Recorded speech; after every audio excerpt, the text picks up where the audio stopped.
देश ये कैसा बनाया आपने, लूट कर पैसा बनाया आपने। देखिए जलते दिए भी बुझ गए, अजब दीपक राग गाया आपने। तुम्हारी फाइलों में गांव का मौसम गुलाबी है, मगर ये आंकड़े झूठे हैं, ये दावा किताबी है। भाजपा शासित राज्यों के बुलडोजर न सिर्फ लोगों के घरों को उजाड़ रहे हैं, बल्कि कुचल रहे हैं लोकतंत्र को, संविधान को। कीमत तो बहुत बढ़ गई शहरों में धान की, लेकिन विदा न हो सकी बेटी किसान की। वो सस्ती दाल सब्जी के सुहाने दिन ही लौटा दो। ये अच्छे दिन तो अंबानी अडानी को मुबारक हो, हमें ऐसा करो साहब पुराने दिन ही लौटा दो।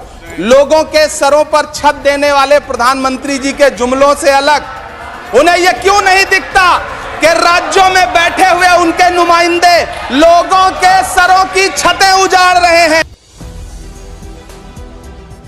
मैम, प्रधानमंत्री जी की सैकड़ों बार थपथपाई गई मेज के बीच अंतरिम बजट पेश किया गया और बड़े बड़े दावे किए गए। देश ये कैसा बनाया आपने, लूट कर पैसा बनाया आपने। देखिए जलते दिए भी बुझ गए, अजब दीपक राग गाया आपने। मैम, पूरा सदन अमृत काल के बजट की चर्चा कर रहा है, मैं तो गरीबों की रोटी और दाल के बजट की चर्चा करूंगा। तुम्हारी फाइलों में गांव का मौसम गुलाबी है, मगर ये आंकड़े झूठे हैं, ये दावा किताबी है। मैं इस बजट को अमीरों का अमीरों के लिए पेश किया गया बजट कहूंगा। इसमें गरीबों के लिए कुछ है ही नहीं। नौकरी मांगने वाले नौजवानों पर लाठियां बरसाने वालों, आपने इस बजट में युवाओं को क्या दिया? आपने पुरानी पेंशन बहाली की मांग करने वालों को क्या दिया? सालों से अपने लिए छत तलाश रहे लोगों को आपने इस बजट में क्या दिया? कुछ नहीं। और फिर आपको पूरी उम्मीद है कि पूरा देश आपके इस पेश किए गए बजट पे लहालोट हो जाए, तालियां पीटे, मंगल गान गाए। कैसे संभव है? मैं सदन में खड़ा होकर के इस बजट पे चर्चा करते हुए कहना चाहता हूं कि इस बजट में फुटपाथ पर रहने वाले, छप्परों में रहने वाले, झुग्गियों में रहने वालों के लिए क्या है, उनके लिए क्या है जो प्रधानमंत्री के किए गए वायदों की बाट जोह रहे हैं।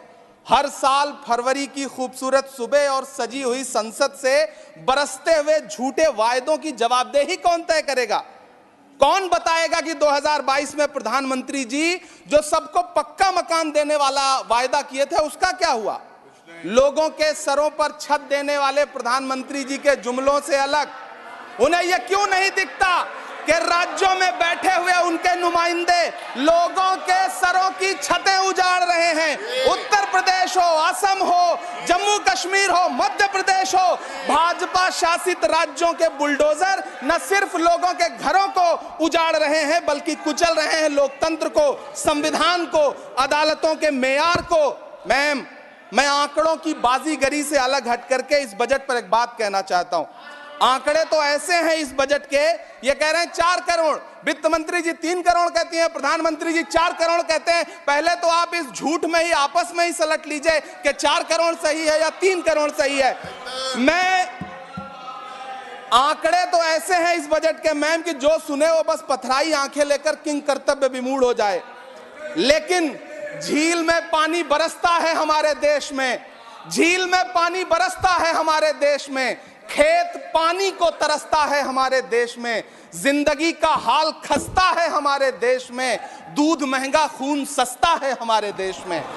मैम, रोजगार, महंगाई, किसान, मनरेगा, पेट्रोल डीजल के दाम, गैस सिलेंडर के दाम, फसलों की एमएसपी की गारंटी, इन सब जन सरोकार की बातों से इस बजट का कोई लेना देना नहीं। हमारे ट्रेजरी बेंच के साथी हंगामा कर रहे हैं। मैं तो कहना चाहता हूं मैम, वो एक बार इनके एक नेता एक गांव में गए और उन्होंने गांव में कहा कि गांव वालों आओ, मैं तुम्हारी समस्याएं समाप्त करना चाहता हूं। गांव वाले इकट्ठा हो गए। नेताजी ने गांव वालों से कहा बताओ तुम्हारी 2 समस्याएं बताओ, मैं दोनों समस्याओं का यहीं पे समाधान करूंगा। तो गांव वालों ने कहा साहब हमारी पहली समस्या है कि हमारे यहाँ कोई हॉस्पिटल नहीं है। तो नेताजी ने मोबाइल निकाला, कहीं फोन मिलाया और मिला के फोन पे पता नहीं क्या कुछ कहा कि यहाँ गांव में हॉस्पिटल नहीं है, हॉस्पिटल तुरंत, यहाँ हॉस्पिटल चाहिए। गांव वाले खुश हो गए कि 1 मिनट में यहाँ हॉस्पिटल आ रहा है। अगली समस्या के बारे में उन्होंने, नेताजी ने गांव वालों से कहा कि मैंने आपकी पहली समस्या समाप्त कर दी, दूसरी समस्या बताओ। तो गांव वालों ने कहा साहब इस गांव में कोई भी मोबाइल का नेटवर्क ही नहीं है। ये है इनके काम करने का तरीका, ये है झूठ बोलने का तरीका। इन्होंने वायदे किए बड़े बड़े, जो 10 साल के इनके वायदे हैं मैं उनके बारे में बात करूंगा। वायदों से ज्यादा इनके नारों पे बात करूंगा। पहला नारा था बहुत हुई महंगाई की मार, अब की बार मोदी सरकार। आइए इस नारे की समीक्षा करते हैं। पेट्रोल, डीजल, गैस, ये तो बड़ी बड़ी बातें हैं। आटा, चावल, दूध, दही, पनीर, छाछ, सब चीज पे जीएसटी। अरे ये फिल्में टैक्स फ्री करने वाले लोग कफन तक पर जीएसटी लगा रहे हैं और ये गरीबों की बात करते हैं। मैम ये सरकार झूठ की सरकार है। ये सरकार के जितने दावे हैं सब खोखले हैं। आज प्रधानमंत्री जी कह रहे थे सबका साथ सबका विकास। ये कैसा सबका साथ सबका विकास है कि मौलाना आजाद नेशनल फेलोशिप आपने बंद कर दी, आपने माइनॉरिटी डिपार्टमेंट का बजट घटा दिया। आप कह रहे हैं सबका साथ सबका विकास। आप बात करते हैं बेटी बचाओ बेटी पढ़ाओ। हमारी आंखें हाथरस से लेके कठुआ से लेकर के और देश की जंतर मंतर की सड़क वो देख रहे हैं जब हमारी ओलंपिक पदक लाने वाली बेटियों को प्रधानमंत्री की चौखट पे अपना मेडल रख देना पड़ रहा है। इससे शर्मनाक क्या हो सकता है। मैम कृषि विकास दर जो 2014 में 4.6% थी, इस वर्ष गिरकर 1.8 कैसे हो गई? क्यों हर दिन 31 किसान आत्महत्या करने को मजबूर हैं? ये सरकार उन पर क्यों बात नहीं करती? कीमत तो बहुत बढ़ गई शहरों में धान की, लेकिन विदा ना हो सकी बेटी किसान की।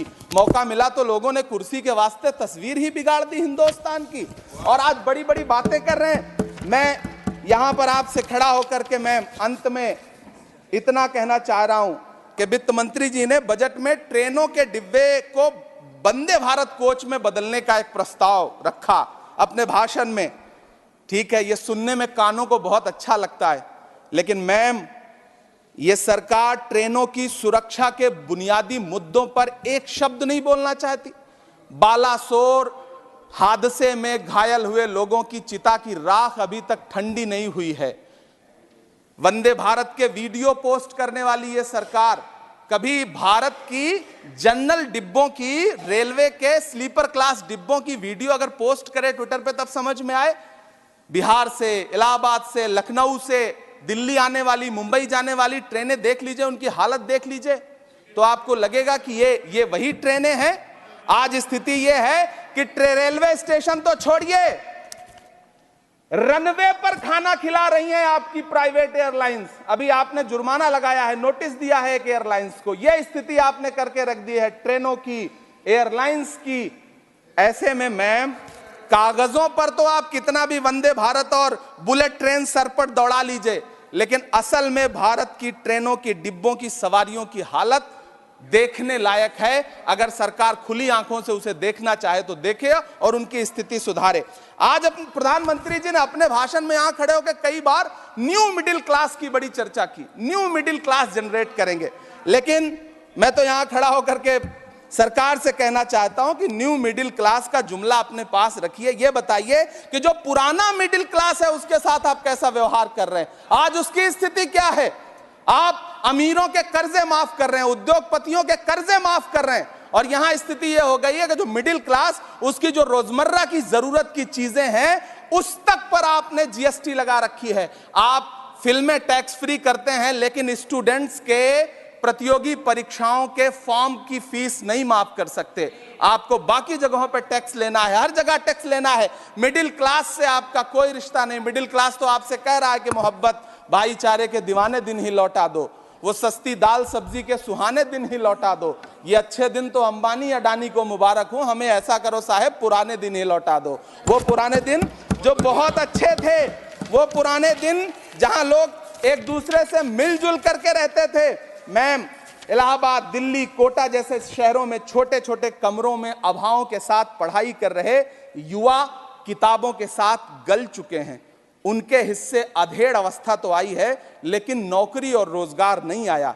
हर साल 2 करोड़ नौकरियां देने का दावा करने वाली ये सरकार 10 साल में युवाओं को नौकरियां नहीं दे पा रही है। 20 करोड़ नौकरियों का बोझ है इस सरकार के कंधे पर, और 2024 में देश देखेगा कि उन्हीं 20 करोड़ नौकरियों के बोझ तले दबकर बैठ जाएगी ये सरकार। ये देश देखेगा, क्योंकि जिस ओर जवानी चलती है उस ओर जमाना चलता है। देश का युवा नाराज है, देश का युवा गुस्से में है।